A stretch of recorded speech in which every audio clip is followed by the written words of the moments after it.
Guys, আশা করি সবাই ভালো আছেন।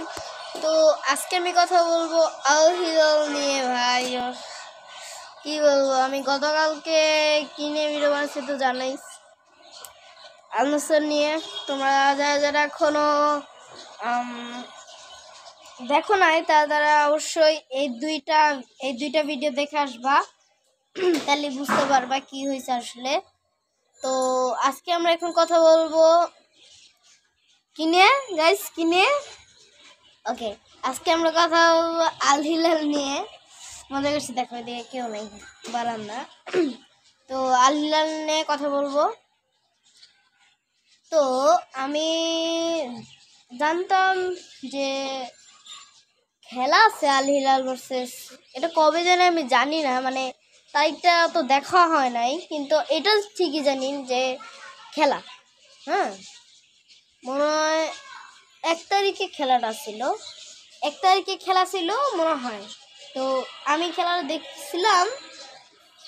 তা আমি করছিলাম কি যে লাইভে ইউটিউব থেকে দেখার চেষ্টা করছিলাম, কিন্তু পারি নাই, অনেক সমস্যা হইতেছিল। কিন্তু তারপরে অনেক কষ্ট করে একদম তার ভাবলাম না একবারে খেলা শেষ হলে দেখবো।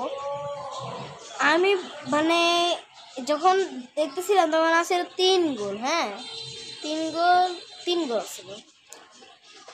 তারপর আমি ভাবছি যে আল হিলাল মনে জিতে যাবে, কারণ নিটে কোনো গোল আসছিল না। তো আমি তারপর তা তারপরের দিন না 1 তারিখে না, আচ্ছা যেই তারিখে হোক, তারপরের দিন আমি দেখতেছিলাম যে কে দিচ্ছে। হ্যাঁ আমি দেখি